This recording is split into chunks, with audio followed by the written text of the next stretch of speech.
संभाजी महाराज और आलमगीर औरंगजेब के 300 साल से ज्यादा पुराने इतिहास में 2025 की 14 फरवरी यानी वैलेंटाइन डे के दिन छावा नामक फिल्म का तड़का लगा।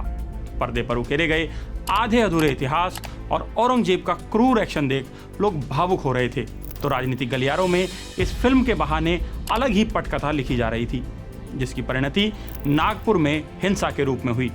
और फिर इसी फिल्म को मुख्यमंत्री देवेंद्र फडणवीस ने भावना भड़काने के लिए जिम्मेदार बता दिया।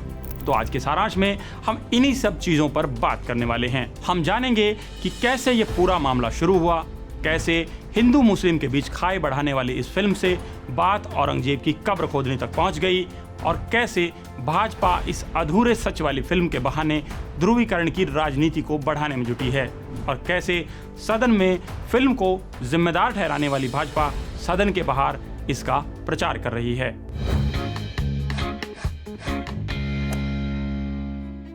पहले थोड़ा सा इतिहास। बाबर से बहादुर शाह जफर तक 1.5 दर्जन से ज्यादा मुगल शासकों में शाहजहां के बेटे और अकबर के पड़पोते औरंगजेब का छठा नंबर था। इसने अपने भाइयों खासकर दारा शिकोह से उत्तराधिकार की खूनी जंग लड़ी और बादशाह बना, और इतिहास में इसका नाम सबसे क्रूर शासकों में दर्ज है। कुछ मंदिरों को तोड़ने के चलते उसकी हिंदू विरोधी छवि भी बनी। केवल 12 मंदिर तोड़े, पर उसने 100 मंदिरों को दान दिया। विशंबरनाथ पांडे की किताब है फरमान्स ऑफ किंग औरंगजेब। हिंदू मनसबदारों की संख्या और स्थिति देखें तो पता चलता है कि औरंगजेब के राज में इनकी संख्या अकबर के राज से भी ज्यादा थी, जिसे हिंदू भी महान सम्राट मानते हैं।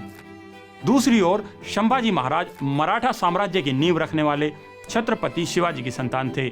वो छावा के नाम से मशहूर हैं। उन्होंने औरंगजेब जैसे क्रूर शासकों से युद्ध लड़ा और मराठा साम्राज्य के सपने के लिए 1689 में करीब 31 साल की उम्र में जान दे दी। धर्म पर मिटने वाला शेर शिवा का छावा था, महापराक्रमी परम प्रतापी एक ही शंभू राजा था। 6 दिसंबर से होते होते छावा फिल्म 14 फरवरी 2025 को रिलीज हुई। शायद मेकर्स पुष्पा 2 के सामने रिलीज करने से डर रहे थे, या बात कुछ और थी, ये तो वही जाने। लेकिन फिल्म देखकर जनता रोती हुई बाहर निकल रही थी और भावनाएं उफान पर थी। दक्षिणपंथी नेता इस भावना के घोड़े पर सवार होकर ध्रुवीकरण करना चाह रहे थे। मुख्यमंत्री फडणवीस इतिहास की उन जानकारियों को जनता की नजरों से हटाने में जुटे थे जो संभाजी महाराज के बारे में फिल्म से बनी राय बदल सकती हैं। इस बीच 19 फरवरी आई, शिवाजी महाराज की जयंती। बीते 3 साल से इसे आगरा के लाल किले में मनाया जाने लगा है। इसकी क्या वजह हो सकती है, ये आपके विवेक पर छोड़ता हूँ। वैसे ये वही किला है जहां शिवाजी को बादशाह औरंगजेब से मिलने के लिए बुलाया गया, और यहीं से दोनों के बीच अदावत की नींव पड़ी। आपने जो नीतियां अपनाई हैं उससे देश का कल्याण कभी नहीं हो सकता। शिवाजी, तुम्हारी इतनी हिम्मत कि तुम हमारे सामने हमारी तबाही की बात करो। अगर हमने राजा जयसिंह से वादा ना किया होता तो इस हिमाकत की कीमत तुम्हें अपना सर देकर चुकानी पड़ती। महाराष्ट्र के मुख्यमंत्री देवेंद्र फडणवीस यहां अपने दल बल के साथ आए। छावा फिल्म में संभाजी महाराज की भूमिका निभाने वाले विक्की कौशल और प्रोड्यूसर दिनेश विजान भी यहां पहुंचे।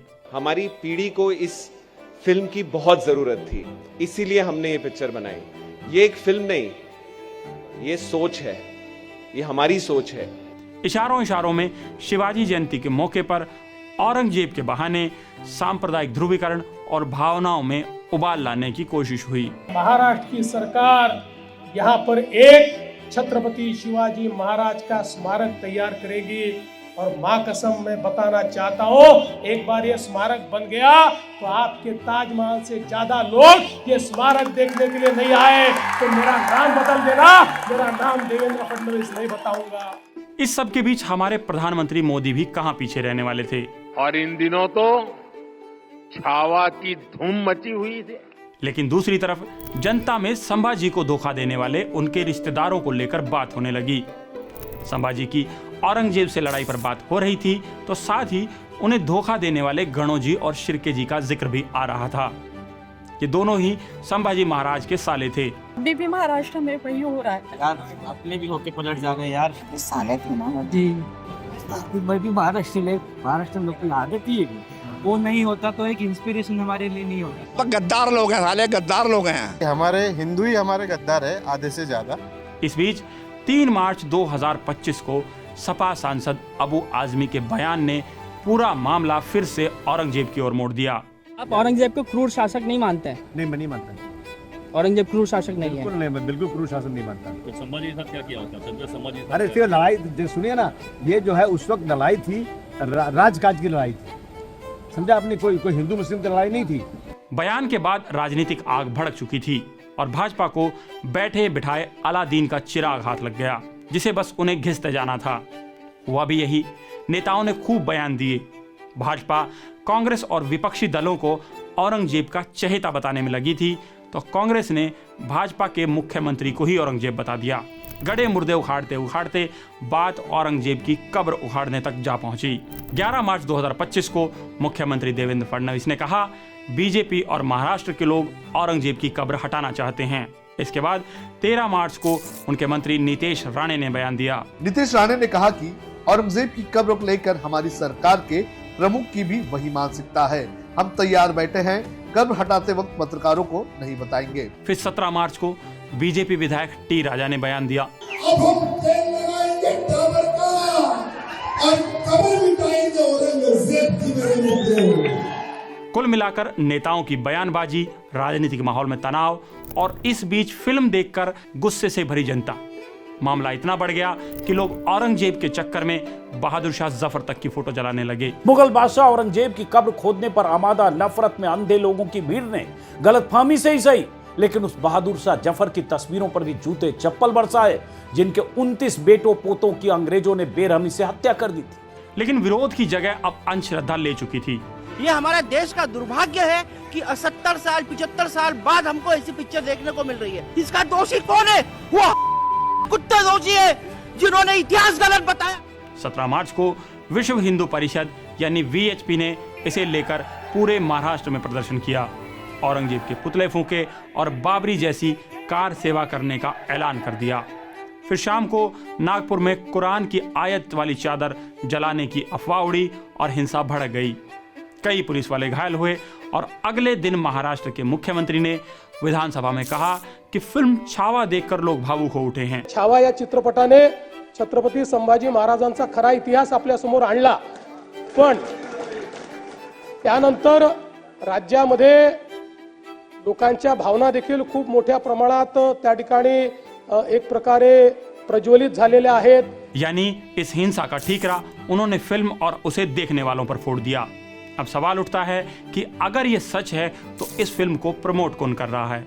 Thanks to Chhawa, that history has been actually the true history of Chhatrapati Sambhaji Maharaj has been told in this movie. Sambhaji Maharaj के ऊपर इतिहास लिखने वालों ने तो बहुत अन्याय किया, लेकिन इस सिनेमा के माध्यम से उनकी वीरता, उनका शौर्य, उनका चातुर्य, उनकी बुद्धिमत्ता, उनका ज्ञान, ये सारे उनके जीवन के पहलू ये जनता के सामने आ रहे हैं। कौन इसके बहाने हिंदू मुस्लिम ध्रुवीकरण में जुटा है और किसने औरंगजेब को कब्र से निकाला? मुझे लगता है कि आप इसका जवाब बेहतर तरीके से जानते हैं। हिंसा के बाद फिर से वही सिलसिला शुरू हुआ जो पहले से चल रहा था, यानी औरंगजेब के बहाने लोगों की भावनाओं को उबालने का। कोई विरोध में बोल रहा है तो कोई कह रहा है कि उनके बारे में आधी अधूरी बातें बताकर नाइंसाफी की जा रही है। हिंदूवादी नेता और दक्षिणपंथी संगठन अपने भाई दारा शिकोह को मारने के लिए औरंगजेब को कोस रहे हैं। भारत में क्या हो गया है, औरंगजेब के भाई दारा शिकोह को आइकॉन नहीं बनाया। ऐसे लोग भाइयों के बीच सत्ता को लेकर हुए सबसे बड़े संघर्ष महाभारत को सुविधाजनक तरीके से भूल जाते हैं। असल में सियासतदानों का यही धर्म है कि वो अपने धर्म से नहीं हटेंगे, जनता को राजनीति में उलझाए रखेंगे, बांटे रखेंगे, तभी तो आप उनके काम आएंगे। अब आपका धर्म क्या है ये आप तय कर लीजिए, और अगर कंफ्यूज हैं तो वासुदेव श्री कृष्ण की फिलोसफी का सहारा लीजिए। और हाँ, जाते जाते न्यूज़ लॉन्ड्री को सब्सक्राइब कर लें ताकि हम आप तक सियासतदानों के कर्म यूं ही लाते रहें।